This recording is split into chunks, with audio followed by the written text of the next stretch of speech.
नमस्कार दोस्तों, मैं प्रवेश नंदल खेल क्रांति न्यूज़ में आपका स्वागत करता हूं। और आज हम आए हैं महावीर स्पोर्ट्स एकेडमी। बबीता फोगाट जो एक स्पोर्ट्स के बहुत बड़ा नाम है, तो उस एकेडमी में हम आए हैं और आज इनके बारे में आपको पूरी डिटेल हम एकेडमी के बारे में गुरुजी से मिल के और आप तक पहुंचाने का काम करेंगे। गुरुजी, यहाँ एकेडमी आपने कब से स्थापित की है? देखिए, इसने 2 साल हो गए एकेडमी ने यहाँ शुरू की। पहले यहाँ चौधरी वास थी मेरी, जो हिसार के अंदर और जो अजमेर में थी, लेकिन मैं जो परमानेंट यहीं रहता हूँ, वो जो बंद कर दी। तो ये 2 साल से है यहाँ academy, Mahavir Phogat academy sports. गुरुजी, आप कितना टाइम अभी यहाँ दे पा रहे हैं एकेडमी के लिए? देखिए, मैं सुबह 3 घंटा सुबह देता हूँ और 2 घंटा शाम में, डेली की दिनचर्या है। एकेडमी स्थापित होने के बाद अब कितने प्लेयर हैं जो स्टेट नेशनल लेवल पे इंटरनेशनल लेवल पे इस एकेडमी से निकले हैं?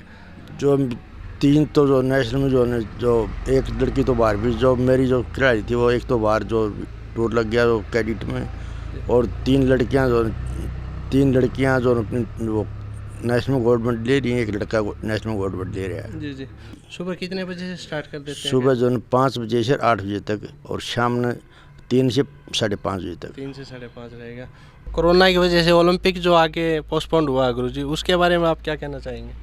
देखिए, इसके बारे में काफ़ी नुकसान तो मैं अपना खुद का मानता हूँ। जो बजरंग की से पूरी उम्मीद थी और अविनेश से जो कोरोना की वजह से दोनों की जो प्रैक्टिस में जो कमी आई है, लेकिन आगे जो टूर्नामेंट रखा है 2021 में जी, तो इस तो अब जो बजरंग पूनिया वो बाहर है, अविनेश भी जो अंग्रेज आएगी, वो तो पूरी आसमी तैयारी अपनी वापस फेर ले आएंगी। तो हम कितनी उम्मीद करते हैं विनेश फोगाट के बारे में कि अब की बार वो मेडल ओलंपिक में गोल्ड मेडल लेके आएंगे? क्या उम्मीद? देखिए, हर एक देश को उम्मीद, अभी बजरंग पूनिया और जो विनेश तो गोल्ड मेडल लाएंगी। और मैं तो जो खुद कोच माँ बाप, मेरे तो पूरी उम्मीद है जो मेरी लड़की जो है और बजरंग पूनिया जो मेरा दामाद है, दोनों जो गोल्ड मेडल लेकर आएंगे। गुरुजी, जो आज जो बच्चे स्पोर्ट्स में आना चाहते हैं उनके लिए क्या मैसेज है आपका? देखिए, मैं कहता हूँ अगर ज़्यादा से ज़्यादा माँ बाप ने जो पढ़ाई भी ज़रूरी है और जो सपोर्ट्स है, मैं भी जो बच्चा डालना चाहे किसी गेम में हो, उसे शरीर बढ़िया शरीर रहेगा, बढ़िया बाल के विचार रहेंगे। तो मैं तो सभी जो माँ बाप पेरेंट्स हैं उनको मैं तो यही विनती करता हूँ, अपना बच्चा पढ़ाई भी ज़रूरी है और जो सपोर्ट्स में कोई भी गेम हो, एक गेम जरूर अपनाना चाहिए। तो क्या ज़रूरी है कि आजकल जो एक नया ट्रेंड चला है कि जो न्यूट्रिशन वगैरह बच्चे खाने पे ज़्यादा जोर दे रहे हैं, क्या वो एक प्लेयर के लिए ज़रूरी है? देखिए, वो तो सिर्फ एक बनावटी चीज़ है, बनावटी तो बनावटी रहती है। जैसे ओरिजिनल चीज़ तो जो आपने जो बताई हैं, जो दालें हैं अपनी, जो देसी दालें हैं, दूध है, घी है, मक्खन है, फल फ्रूट है, सिर्फ ओरिजिनल डाइट यही है, वो तो जो एक बनावटी चीज़ है। गुरुजी, लास्ट में हम आपसे पूछना चाहेंगे कि जो बच्चे हैं उनके लिए आपका क्या मैसेज रहेगा कि जो अभी खेलों में आए हैं, जो एक प्लेयर हैं, उसके लिए क्या मैसेज है आपके द्वारा? देखिए, अगर कोई बच्चा नहीं होता तो नेशनल में मेडल लेने, तो उस बच्चे की सोच, हर एक बच्चे ने ये सोचनी चाहिए मैंने ओलंपिक में गोल्ड मेडल लेना है। इस सोच से बच्चे को लगना चाहिए और उसके लिए जो माँ बाप ने जो उसका हौसला बनाना चाहिए। और माँ बाप ने साल 1 लाख कोच भी नहीं कर सकता, माँ बाप का सारा बहुत ज़रूरी है। अनुशासन जिस जगह नहीं होगा वहाँ स्पोर्ट्स लगा लो, चाहे कोई भी चीज़ हो, तो वो वहाँ ग्रोथ नहीं हो सकती। तो किस टाइम से स्टार्ट करते हो? सुबह 5 बजे से शुरू हो जाता है, क्योंकि सर्दी ज़्यादा है तो अब 5 बजे से नहीं, तो गर्मियों में तो 4, 3:30, पौने 4 बजे शुरू हो जाती है और मैक्सिमम 6:30 बजे तक। अब 7:30 बजे तक लगभग कंटिन्यू रनिंग हो गया, शूट हो गए, डंड होगी, मैट प्रैक्टिस होगी, सुबह का ये, और शाम को अब जोर हो गए, डंड होगी, और फिजिकल अचीवमेंट जो हैं, जो बोला ले, जो आप बोल सकते हैं सोशल एक्टिविटीज़ जो हैं वो करके इतना है। जी जी। उसके बाद का क्या शेड्यूल रहता है? स्कूल भी अपना ही है यहाँ, मतलब यहाँ स्कूल की भी सर्विस है? स्कूल की सर्विस भी है। छोटे बच्चे हम मैक्सिमम आप ये लगा लो 8-7 साल के हैं ये बच्चे, तो वहाँ से शुरुआत यहाँ कर रहे हैं। तो यहाँ प्रैक्टिस करने के बाद बच्चे स्कूल के लिए भी यहीं? हाँ, यहीं ऊपर अपना हॉस्टल है, तो स्कूल का जो टाइम हो तो बच्चे यहीं से जो हॉस्टल में रहते हैं वो स्कूल में पढ़ाई भी और हॉस्टल भी, मतलब आप कुश्ती के बारे में जो भी चीज़ है वो यहाँ दोनों चीज़ अवेलेबल है। कोरोना काल के दौरान आप लोगों ने प्रैक्टिस को कैसे जारी रखा है? फिटनेस वगैरह कैसे की? वो तो ये है कि बच्चों को सभी को कह रखा था कि भाई यहाँ क्यों छुट्टी हो गई थी, और मैट छोड़ो, आप तो घर से बाहर ही निकल सकते थे, ऐसी हालात थी।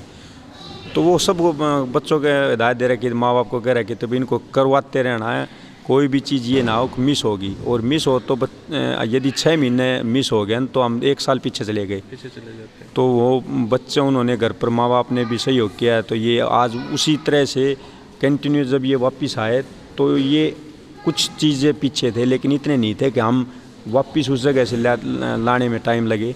तो बच्चों ने, माँ बाप ने इनका घर पर प्रैक्टिस करवा, और हम जो आसपास के जो चीज़ थी वो यहीं हमने घर पर वहाँ पे मैट तो किया नहीं, बाकी रनिंग और यो जितनी भी चीज़ है मैट छोड़ के सब कुछ किया था। जी हरेंद्र जी, कहाँ से बच्चे आए हुए हैं और किस एज ग्रुप के बच्चे यहाँ पे हैं जो अभी प्रैक्टिस करने लगे? बच्चे तो यहाँ 7 साल से लेके और +2, मतलब ये ला ले पहली से लेके +2 तक। कॉलेज की लड़की एक तो अपने पास ये कॉलेज में जाती है, अभी इस साल हुई है कॉलेज में, तो यहीं रहती है, यहीं प्रैक्टिस करती है।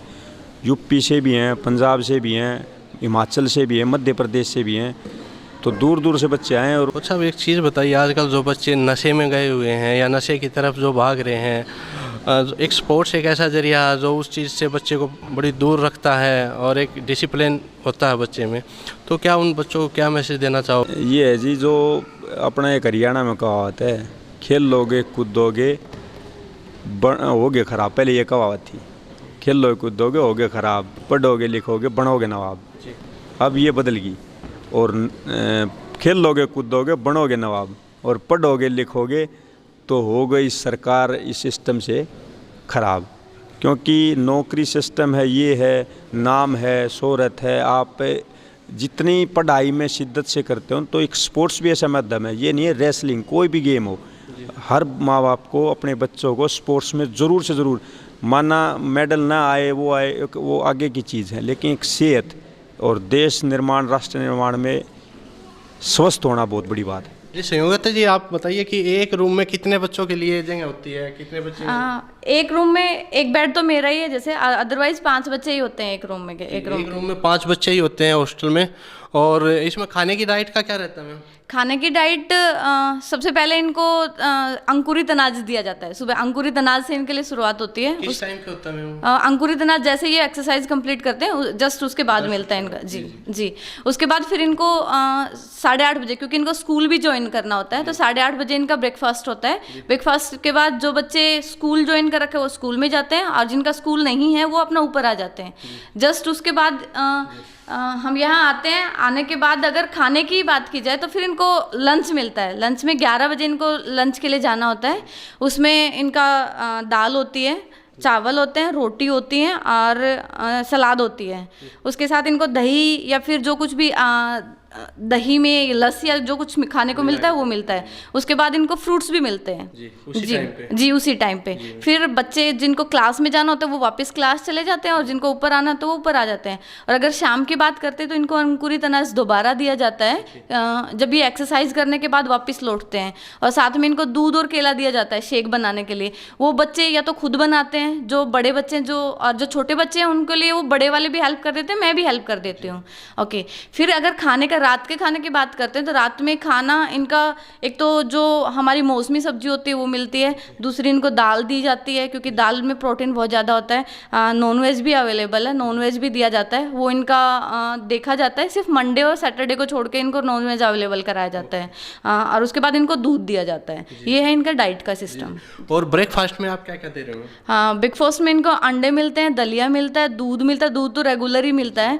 ओके, फिर ब्रेड के साथ भी कुछ होता है जो बच्चे को ये लगे कि हाँ भाई थोड़ा बहुत हेल्दी रहता है वो सब। खीर भी अवेलेबल होता है। हम थोड़ा सा जानना चाहेंगे, जैसे हॉस्टल में रूम में कितने बच्चे शेयरिंग रहती है और उसमें सुविधाएं क्या क्या रहती है? सर, सुबह उठने का टाइम क्या होता है, रात को सोने का टाइम क्या होता है? एक रूम में 4 या मैक्सिमम 5 लड़के रहते हैं।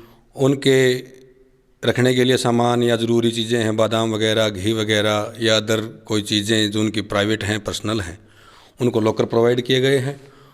इसके अलावा उन्हें सुबह 4 बजे उठाया जाता है, जो आज सर्दियों के टाइम के हिसाब से बात बताएं, और वो 7 बजे तक हार्ड प्रैक्टिस करते हैं। स्कूल के सामने एक एरिना है जहाँ 350 मीटर के लगभग ट्रैक है, जिस पर ये बच्चे अमूमन 25 से 30 राउंड लड़के भी लड़कियाँ भी लगाते हैं। उसके बाद अंदर आपने देखा होगा जो मैट हॉल है, उसके ऊपर हार्ड प्रैक्टिस, स्वयं सुबह शाम पहलवान जी आते हैं। विनेश, गीता, बबीता, जिनको जब टाइम मिलता है तो वो भी यहाँ पर इनकी देखरेख के लिए आते हैं। और विनेश के भाई हरिंदर फोगाट जी वो भी कंटिन्यूस इसमें सहयोग कर रहे हैं। और 7 बजे के आसपास फ्री ऑफ करके उनको 9 बजे क्लासेस लगती हैं, तो ये सारे अपना नहा धो के ब्रेकफास्ट करके क्लास अटेंड करते हैं। आफ्टर दैट 3 बजे के आसपास इनको दोबारा प्रैक्टिस करनी होती है। 3 बजे 3:30 बजे तो 1:30 बजे छुट्टी होगी स्कूल की। 1.5-2 घंटा रेस्ट का मिलने के बाद फिर ये 3:30 से लेकर लगभग 6 बजे तक, जैसे अब आप देख रहे हैं, हार्ड प्रैक्टिस करेंगे।